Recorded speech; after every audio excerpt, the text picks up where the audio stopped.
You're listening to Change Your POV Podcast, episode 41.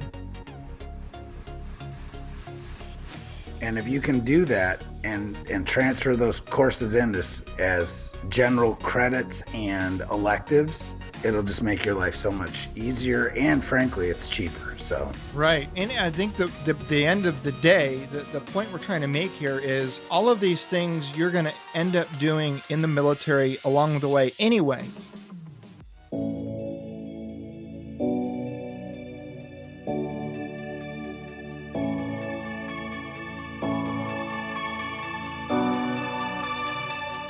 Welcome to Change Your POV Podcast, helping you navigate transitions in your life, like entering and exiting college or the military, changing jobs or careers, and providing you with the coaching and mentorship needed to help you advance in your personal or professional life.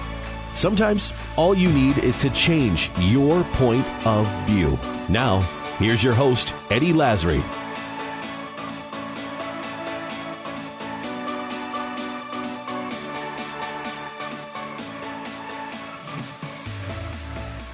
Thanks, everyone, for joining us this week's podcast with Bennett Tanton and I talking about education. And this is the second part of a 5-part series all around currently serving military. And again, today's topic is about education, how to get an education while you're still in the military, things and steps that you can take to position yourself before you get out. Yes, there is the Montgomery GI Bill, the post 9/11 GI Bill once you get out, but there are a lot of things you can do while you're in. But before we get into too much detail, I would like to thank our sponsor, Audible.com. Audible has over 180,000 titles to choose from in their library, every genre you can possibly imagine, from science fiction to fiction, educational pieces, novels. Right now, I actually, under the recommendation of our good friend Bennett here, he recommended Gary Vaynerchuk's new book. Yeah, it's called Ask Gary V. Ask Gary V. So I actually downloaded that with a token that I had today. I downloaded it today. I have not started listening to it yet, but you have, Bennett. How is it so far? It's great. I'm about 3/4 of the way through it, and it is pretty good. I mean, the guy's just intense, and he's one of those people that you either love him or you hate him. Yeah. For the most part, and but whether you love him or hate him, you better listen to what he says. That's right. Because he's got his fingers on the pulse. I mean, he really does. At the end of the day, he's one of the best guys out there when it comes to internet marketing. Mm-hmm. So what I love about Gary, I've been following his. He's got that vlog, or they call it a vlog. It's that video blog, basically. Yep. Ask Gary V. And then, of course, he's got his stuff on YouTube and whatnot. So he's got his whole media company. But one thing I really love about Gary, and a lot of people find it, I don't know, maybe offensive, but he's very straightforward and to the point. Like, he doesn't mix words.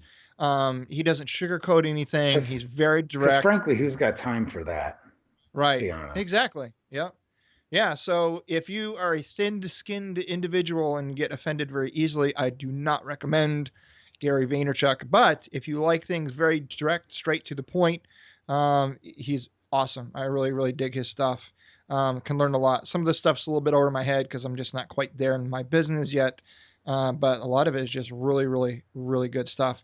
All right. So with that, we're going to talk about education. And to start off, we're going to talk about things you should do up front. So these are, again, those are you that are still in the military, regardless of what branch of service you're in, Army, Navy, Air Force, Marines, Coast Guard, doesn't matter. If you are interested in getting or obtaining an education now while you're in, before you get out, there is no bad time to start. I recommend the earlier the better, but there are some things you probably should do up front. And the first one, I think, tops the list. Actually, I've got 1A, and 1B. So they're all number 1, but we got to talk about them separately. But you need to sit down with your first line supervisor. That might be your team chief, squad leader, platoon sergeant, whatever they call them in the other branches. whoever your boss is, whoever signed your counseling statement or your non-commissioned officer evaluation report, sit down and say, this is my plan. This is what I want to do. Don't just go rogue and sign up for some college courses and then bitch and complain when your first line supervisor doesn't know anything about it and all of a sudden signs you up for a red cycle detail or something like that. So get it out in the open. Let them know what your intent is and say, hey, I'm looking at starting my education before I get out. And listen, folks, if you got a first line supervisor that poo poos this, then you really need to have some deeper conversations. Anybody that's in your chain of command should want nothing more than your success and your development. And part of your success and development is, yes, getting education, and that even means before you get out of the military. So talk to them, let them know what your intent is. Try to figure out a way to make this happen. You can be very flexible in the military. There's some things you can't get around, but we'll talk about some of those things. You've got to be flexible with your military obligation, but you also have to have a school that's also flexible with your schedule, and we'll get into that in a minute. Part 1A is talk to your family. It's important to have their support. Same thing. You can't just get the green light from your supervisor and then go home and say, hey, I've already enrolled in school. And oh, by the way, everything that we had planned this summer is kind of shot to shit. We can't do anything because I've got this new college obligation. So you really need support, your supervisor and chain of command. You also need support from your family, your wife, your husband, your boyfriend, girlfriend, kids, whatever. If you're single, live in a barracks, and then this probably isn't something you need to concern yourself with. But if you got a family, definitely have to take this into consideration. And then finally, 1B is you have to realign your commitments. So maybe you're single, maybe you're married, doesn't matter. But perhaps you are working as a part-time bouncer at one of the strip clubs in Killeen, Texas. You're laughing, but I knew guys that did that, right? Yeah. So perhaps you've got a second job. Maybe it's a part-time job. Maybe it's even an evening job or stocking shelves, whatever. You've got obligations with your friends, maybe some outings that maybe they've planned or would like to plan. Perhaps you belong to some intramural sports groups or clubs, or anything like that. So those are your pre-commitments. So you have to realign those commitments and be upfront and honest and say, hey, listen, I really love our relationship. I love this group that I'm in. I love this job that I have. But I've got to change my commitment to make education a priority. So, and then once you get those 1A, and 1B out of the way, then you really need to find out about tuition assistant programs. And on the show notes page of this episode, there will be a link in there for tuition assistance programs for all branches of the service, so you can figure out how you're going to get this paid for. Because yes, the military Well, does they're pay for it. they're they're frankly all four, and the coast. I don't know about the Coast Guard, but I know that the four, Army, Navy, Air Force, and Marines are Mm. basically the same. Right, Now, intra-service stuff is a little different. The Air Force has their own community college, which is right. a regionally accredited university that any airman can get an associate's degree through while they're active duty at minimum. Mm. They don't have like bachelor's programs, but they have associates programs. The Marine Corps, everybody's got correspondence courses. Every service has those, and Hmm. I would suggest every one of them look at them and figure out if they offer college credit. Like if you can transfer them into a school, because a lot of Right. them you can. I mean, like literally, like the patrol leaders uh, course in the Army. Okay, so like the patrol leaders correspondence course for the Army, or actually no, the Marine Corps. Sorry, is worth like 2 college credits. Hmm. Um, and I don't know what it would. I don't really know what it's like right now in the Marine Corps with the correspondence stuff. But we used to have, Marine Corps correspondence courses. Right. We Um, did an army as well. yeah, Yeah. and I don't really remember doing any of them when I was in the Army. Um, But like PLDC is worth college credit if you get it evaluated. You got to get a lot of these things evaluated. Right. And if you do so, there's a plethora of stuff. It's not worth as much as it really should be, but at Mm. the end of the day, it's still worth something. Right. And then the other thing that I would like to just put forward to get some extra college credits is go to the Emergency Management Institute, which is EMI. And that is the school that runs through FEMA, and it's absolutely free. And literally, you can take all kinds of courses on there. And because I got my bachelor's from American Military University, and I transferred in from EMI. I mean, I literally took me about 4 months worth of work, 4 months of just sitting and with work and whatnot. Mm. And it gave me, I transferred in something like 15 credits, Wow. and it was all free. So Yep. And leading right into that is you can also take placement exams. So there are a lot of college courses out there that you could take placement exams. I think that some colleges call it something different, CLEP tests or something like that. But you could basically test out of a lot of these courses yeah, CLEP to CLEP get is college. huge. CLEP is huge, Yeah. and literally most education centers will have booklets, study guides that they'll let you borrow.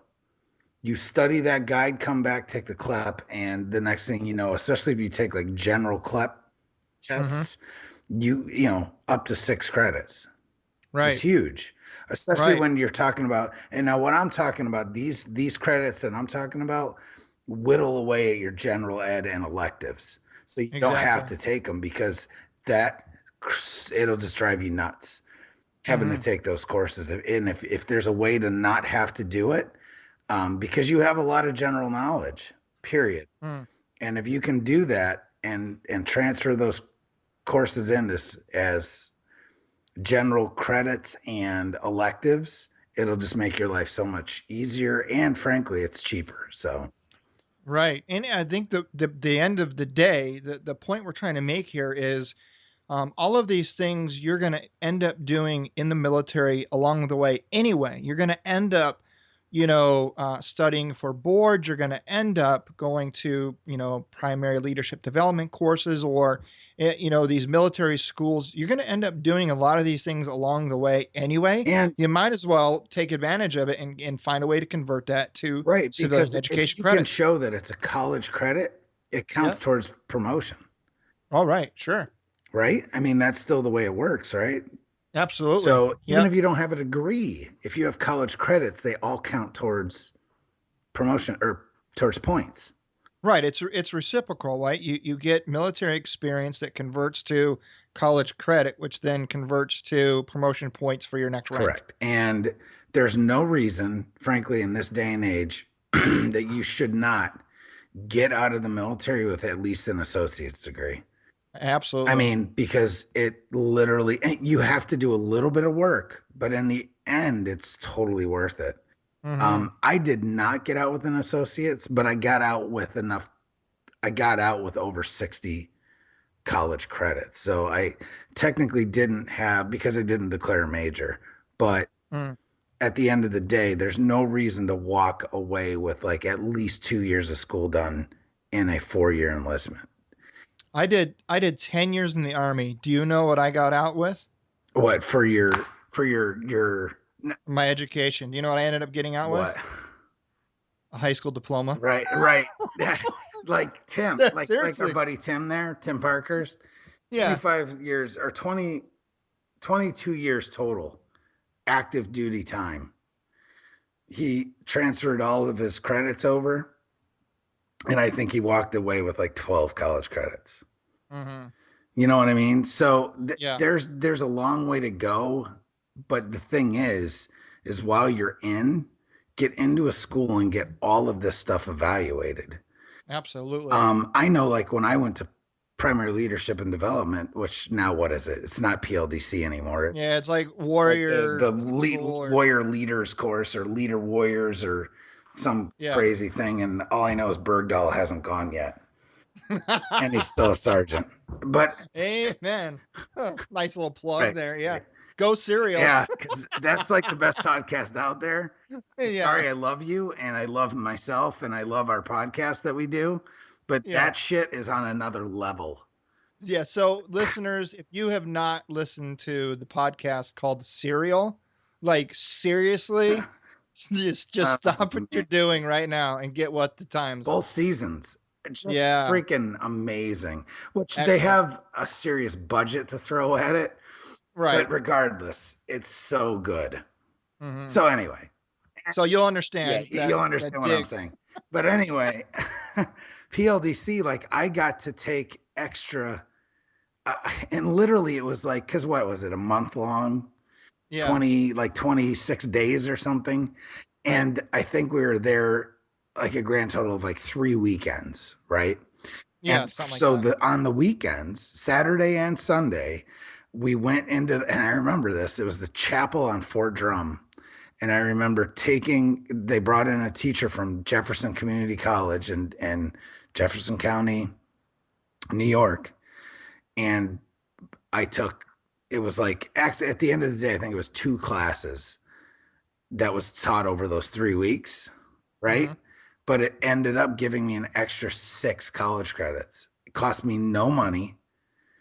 It just cost me like 9 hours of my time.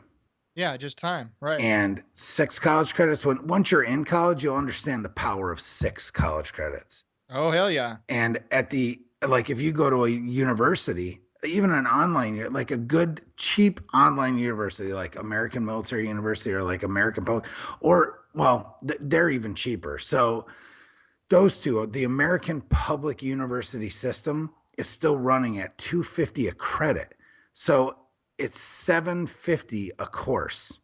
And Mm. that's cheap for online school. That's cheap Oh, actually absolutely. for attending school as well.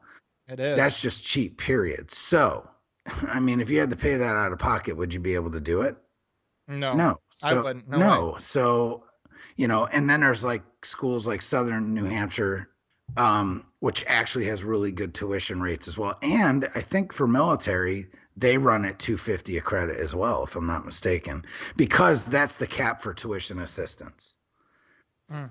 So most schools, if you are military, they will roll and because tuition assistance will pay you up to 250 a credit. Right. So that's where most schools cap Okay. for military. So they give everybody that deal is basically Right. what it is if you're active duty. And a lot of times they extend it to veterans as well. That's We can nice. move on. Yeah, there are a lot of schools. We'll get into that a little Again, bit if later. you want But to know, because I'm knee deep in it, I've been knee deep in it for years. I yep. do know quite a bit about it. So if you have any questions, feel free to reach out. My information Well, is easily accessible. well, here, nice plug, Bennett. So, a very new addition to Change Your POV body of knowledge and work is now the listeners have an opportunity and ability to actually leave a voicemail question. So if you head over to changeyourpov.com/ask Eddie, that's changeyourpov.com/ask Eddie, all one word, ask Eddie. On there, there's instructions there on that site, and you can click a button and you can leave a voice message that it gets forwarded to me. You can leave it for me. You can leave it for Bennett. If you got a question about anything that we're talking about on not only this episode, but any other episode or just in general, leave us a question. What we'll do is we'll get a few of those rounded up and we'll actually do a special Q&A episode, and we will actually play your question on air, so you'll get to hear yourself ask the question, and then we will answer it. A way for you to kind of get engaged and get your voice heard out there, and get at the end of the day, if you've got a question, chances are there's probably 100 other people out there that have the same damn question you do. So just grab a pair and Yeah, get out it's there funny and, because I and was ask a thinking question. exactly the same thing. Yeah, Reach down and grab a pair and just do it. that's We'd right. love to hear from you. That's right. Good, Absolutely. bad, or ugly. That's it. Feel free. And and we'll play them all on here. I don't care, good, bad, and ugly. We'll play all the questions on here because I'd love to hear from you. So next, let's get into. You got to find out your why. What's the goal? I mean, we're talking about college credits and we're talking about this, that, and the other. But you really kind of, before you go into this venture of getting education while you're in, you got to kind of try to figure out. And now I'm not saying you have to nail down exactly what you want to do when you get out, but you have to have some kind of an idea. And a lot of people, when I talk to people about this, people get confused. A lot of people ask questions about the difference between blue collar versus white collar jobs when you get out of the military. So, for those of you that may be familiar with it or may not be, I'll just run down a list of both blue collar or what's considered blue collar versus white collar jobs. So, blue collar, and again, I have a point to make at the end of this. So, don't get your you know in a ruffle, right? So, Get your um, panties all in a bunch. yeah, don't get That's them in what a he bunch. wanted to say. That's right. So, blue collar, right? So, like your plumbers, electricians, pipe fitters, iron workers, welders, mechanics, manufacturing, corrections officers, police officers, right? Those are all what's considered blue collar workers Trades. or trades, correct. But and the point I'm trying to make here is you got to be very careful this day and age because there is a very fine before maybe 20 years ago there was a very clear distinction between blue collar and white collar. But with the way technology is today, even if you're a mechanic, which is typically considered a blue collar worker, Not with anymore. not anymore. I mean, you go to schools, it's a trade school. There's so much technology involved with becoming a mechanic these days. There's, the diagnostic machines, and I mean, it gets Well, pretty I deep, have a man. friend that's a European car specialist, Yeah. and my God, the amount of computer work that he has to do, or that it's not that he has to do, that goes into it is unbelievable. Because Mm-hmm. he specifically works mainly on like BMWs and Audis. Right. Uh, and the diagnostics on those are just like through the roof. It's absolutely Mm-hmm. crazy. Yeah, my best friend, he got out sergeant first class in the army, and went to welder school and became a welder, and now he's working as essentially a shift supervisor at a manufacturing plant. And you would think that he's got his welding helmet on and his welding Right. gloves and his Right. stick, but no, you know what he's doing? He's actually manning and operating a fleet of robotic arm Oh yeah, welders. yeah. Right. You know what I'm saying? So, I mean, so the reason I bring this up is because a lot of people say, oh, oh, you're just a plumber or you're just an electrician or you're just an iron worker or you're just a mechanic. No, no, no, man. Today's day and age, there's a lot that goes into just being a mechanic because you're not just a mechanic. You really have to apply yourself. And there's a lot of technical attributes required to hold any of these trade jobs these days. And oh, by the way, back in the day, you could get away with just being an apprentice and working underneath somebody for a number of years. And they still have apprenticeships, don't get me wrong. But now, in today's day and age, you really have to have, certain certificates and a lot of education goes into even these trade jobs.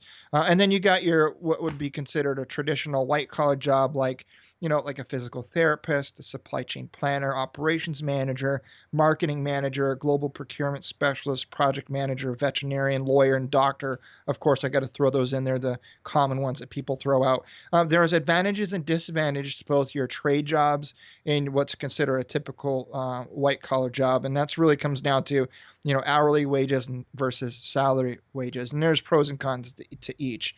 But I will say, having worked as a salary or a white collar employee for a number of years, there are many trade workers that make way more than I do because they have an opportunity for overtime, bonuses, commissions, and other things that I'm not available to have. Right. So just so you know, white collar versus blue collar doesn't mean more money versus less money. It doesn't mean more education versus less education. Really, it's just a two different kind of approaches to the civilian job force or the job market out there. So get some kind of sense for what you might want to do because that's going to kind of lead and direct what direction and path you want to take by way of your education while you're in the military. Yeah, man. And then the next thing is, all right, so great. So now we run it by our supervisor, our family. We've kind of realigned all of our commitments. We've taken some placement exams, some CLEP tests. We've gotten our tuition assistance all laid out. Now let's figure out what college or university I can attend. So there are some things here that you should look for and consider when you're in this stage or in this phase of your education while you're in. So the first thing I would look at is, what is the flexibility in the degree completion time of your university?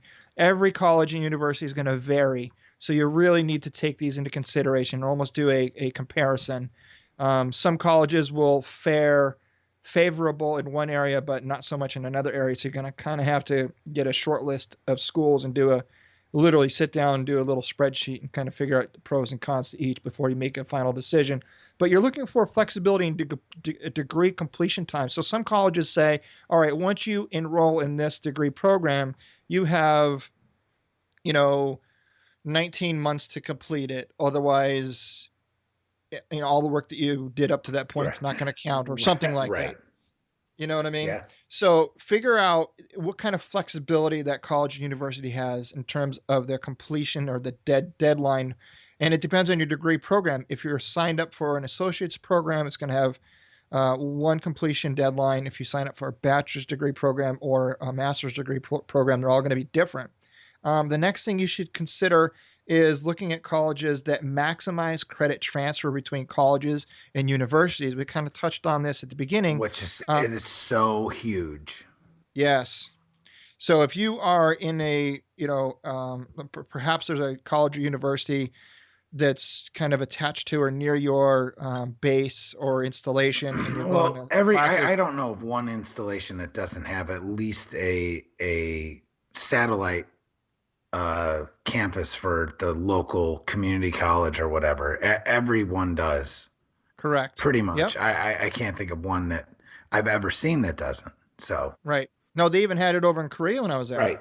I mean, even when I was deployed to Egypt, we had University of Maryland and University of Chicago, and there was one other school as well. I mean, and this is out in the middle, it's freaking Egypt for God's sakes.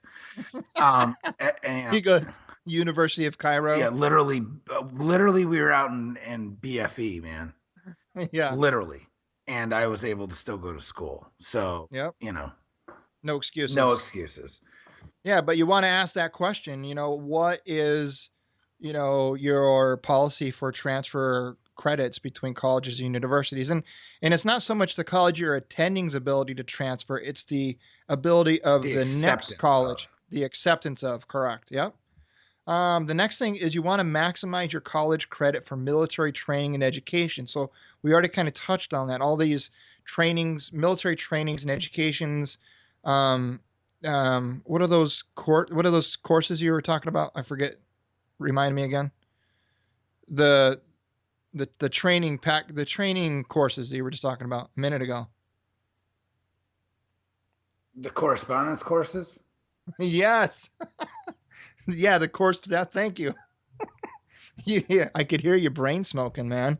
You were like, what the hell is this guy talking about?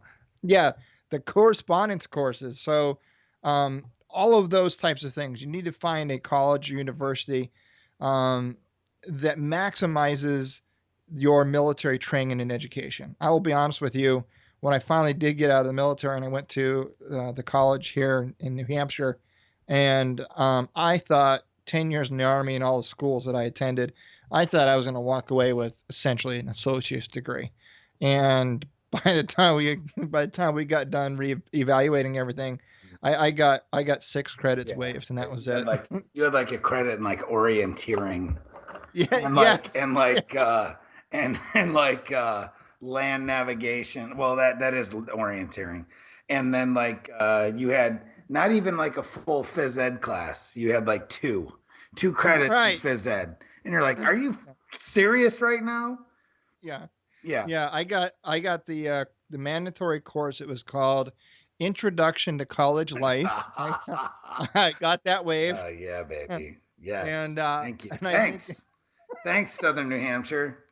no, it wasn't Oh, that Southern New wasn't Hampshire. Southern New Hampshire. So No, I don't no, want to. no. It I was don't a want to poo-poo them anyway. So. no. That was a different. That was a different. I got my master's degree from Oh, Southern New gotcha. Hampshire University. Where'd you get your undergrad from? I can say it now because they're no longer in existence. Hesser, Holy shit. Hesser Oh, College. Hester. Never heard of it.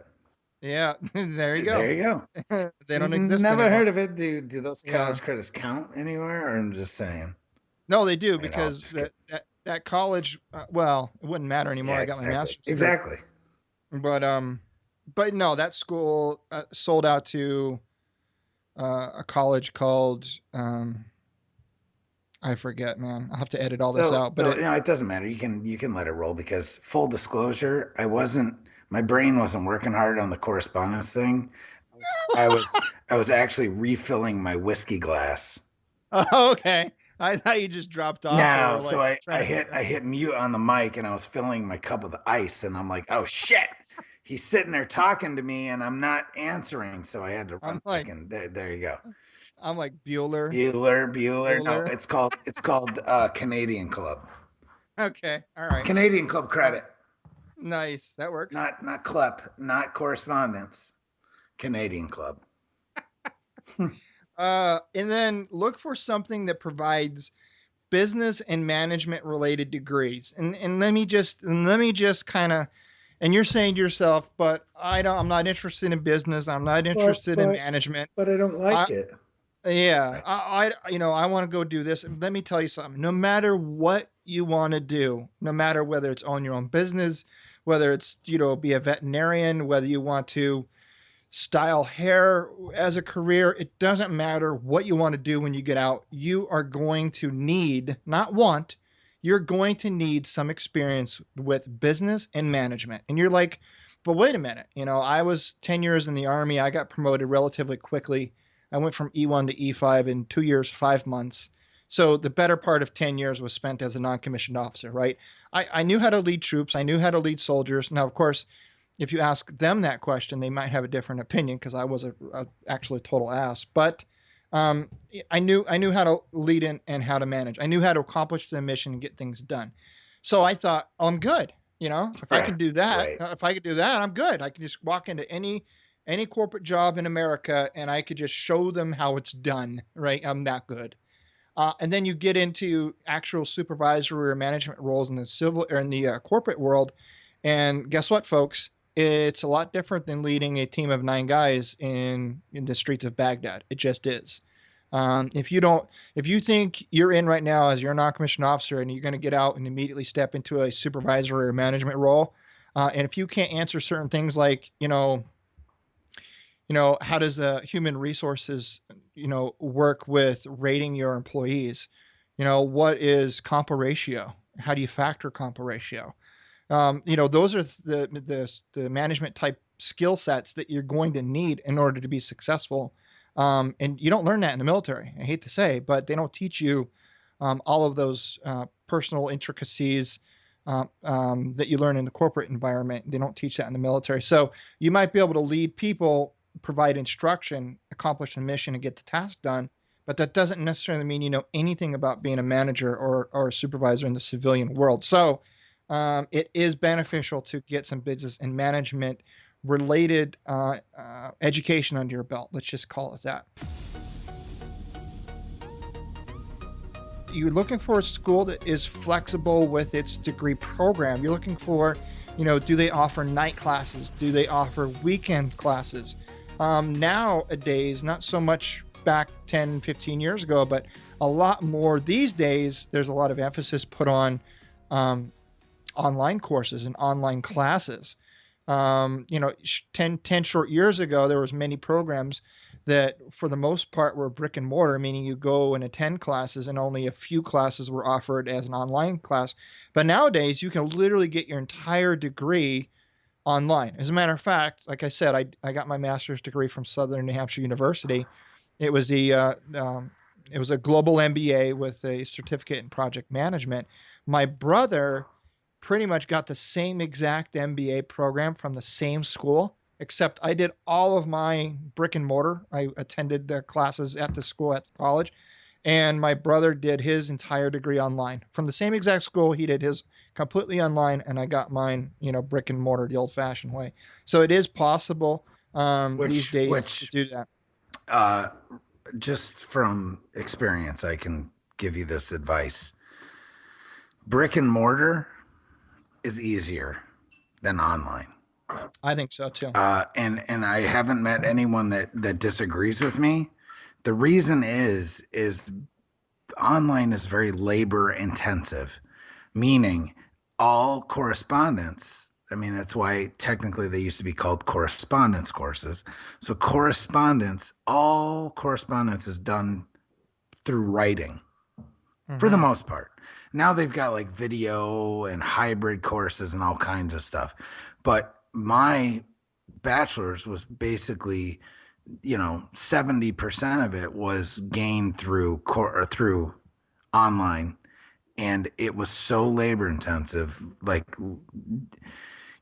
all correspondence was through writing, so you were writing pages and pages and pages every single week, and it's just exhausting. Hmm. So if that's what you like, then that's the way to go. Otherwise, I can tell you, because I'm going to brick and mortar now for my master's, so much easier. and Yeah. and when all is said and done, I can show up in class. I get points for just showing up, and then I go through lecture and the quizzes and everything else, and it's like literally half the work because you have Hmm. attendance. Whereas in your attendance online is all done through correspondence. So it just makes sense, right? Right. Yeah, makes sense. And then you've already covered this, but the last thing I had in terms of what things to look for is find your satellite campus on or near most or all military installations. And they're all going to be different, but it's very simple. You just go to your transition center on your base, your, I don't know, fob, your post, whatever it is, wherever you're at, your camp, and find out from your transition center where your satellite campus is located, and they will point you in the right direction.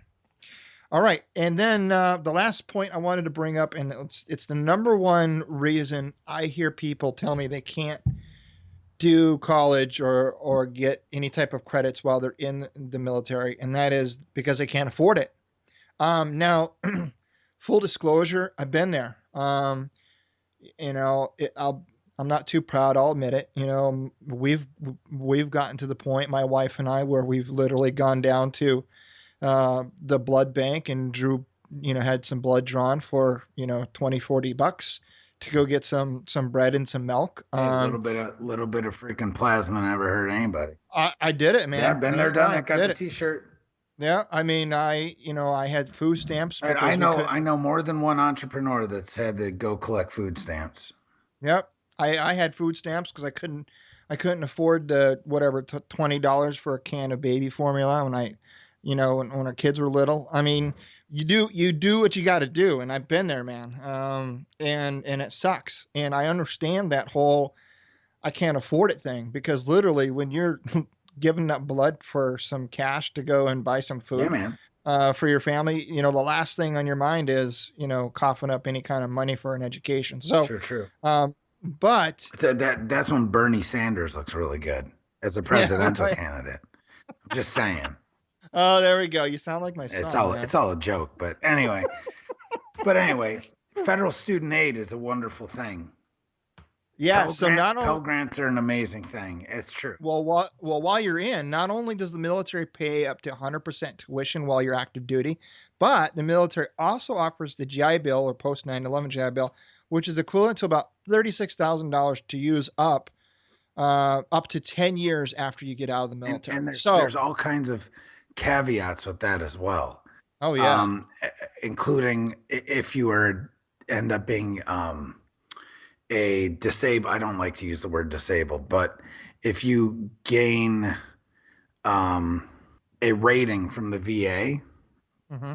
there's also vocational rehabilitation, which is like a windfall for some people, where at the end of the day, you could end up, if you wanted to be a lawyer and you're starting from square one, you can, at the end of the day, you could end up getting a law degree completely for free Wow. between voc rehab and GI Bill.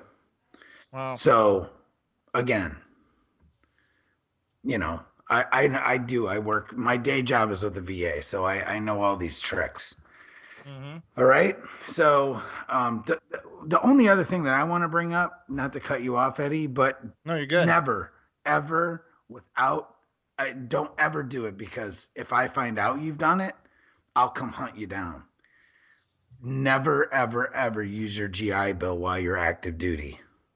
Yes. They will offer you that ability to do so. Do not, do not use your GI Bill while you're active duty. Right. Because you can get everything up. You can get everything for free without using it. Correct. And you save that GI Bill for when you get out, because you can apply that to, let's say you get an associate's degree when you're in, you can get out and complete your degree and get a bachelor's degree, or perhaps you get your bachelor's degree while you're in, you can get out and use your GI Bill for your master's degree, because it doesn't differentiate. It doesn't say you only can use the GI Bill for an undergraduate degree. You know what I mean? And it's not just degrees. You can use it for the cost for certificates and all of these other things that you need to go to school for to get different. Like if you're going to be a welder, there's a ton of different schools, welding certificates, and things that you're going to need to do along the way, and that'll go to pay for it as well. Very cool, man. Anything else to add? I don't actually. I had to All walk right. away from me again, so I don't know if No, that came through or not. But no. That's good, man. So to recap, the first thing you should do is things to do up front. Talk to your supervisor, kind of get their approval, their buy off. You're going to need some of their flexibility if you're going to accomplish this. You need to talk with your family. It's important to have their support. You need to realign your commitments that you may have with friends, perhaps a side job or anything else that you got going on. You need to find out about your tuition assistance programs, where they're located, how to sign up for them. I will have links to the show notes page that specifically talk about tuition assistance programs. Take as many placement exams or CLEP tests as you can. And then the second thing is find out what you want to do, or at least get some kind of an idea. And I kind of went through some of the blue collar versus white collar jobs, which I kind of made a good point. The fact that it's very blurred nowadays. You still need a lot of schooling to do either. And then look for flexibility in degree completion times. Maximize credit transfers between colleges and universities. You want a place that you can go that maximizes college credit for military training and education. And then something that provides business and management related degree programs, or at least some classes relative to business and management. And then you want a school that's flexible, that has night classes, weekends classes, and online programs. Find a satellite campus in and around or near your military installation. And then, of course, you can't afford it. That's just an excuse these days.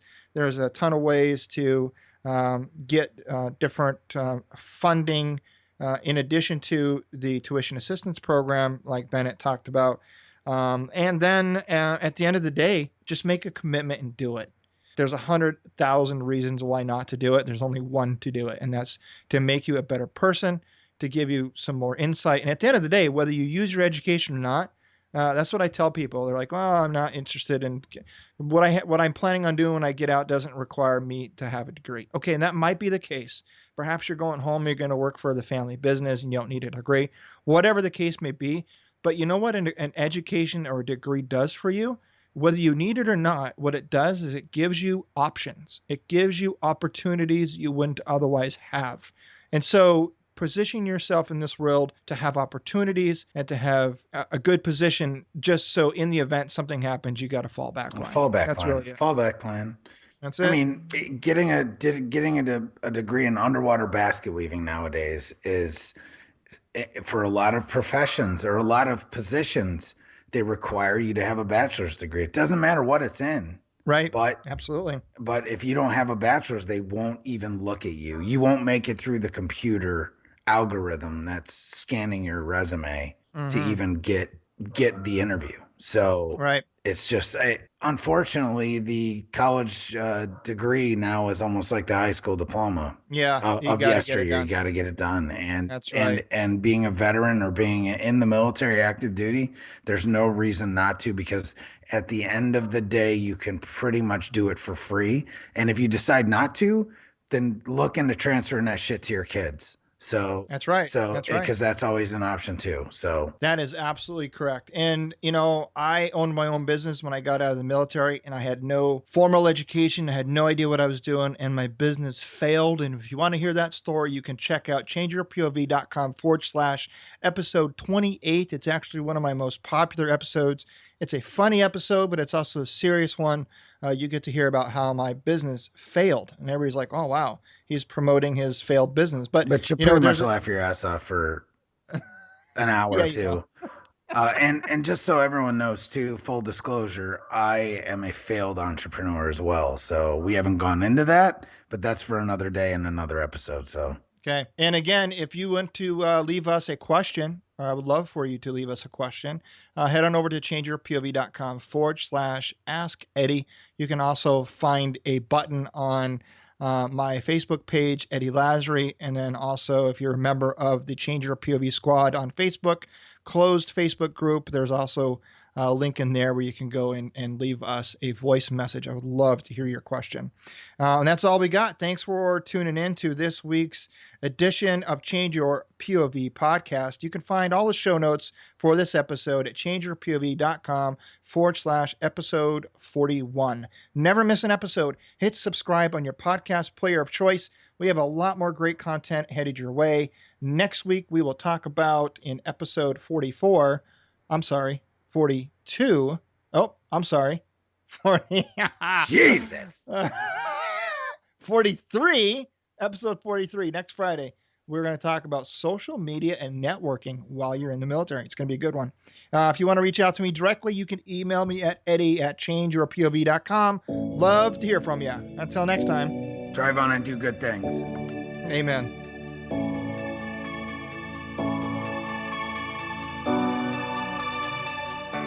Thanks for listening to Change Your POV podcast with Eddie Lazary. Check out more content by going to changeyourpov.com. And remember, your ability and willingness to change your point of view will open doors of opportunity.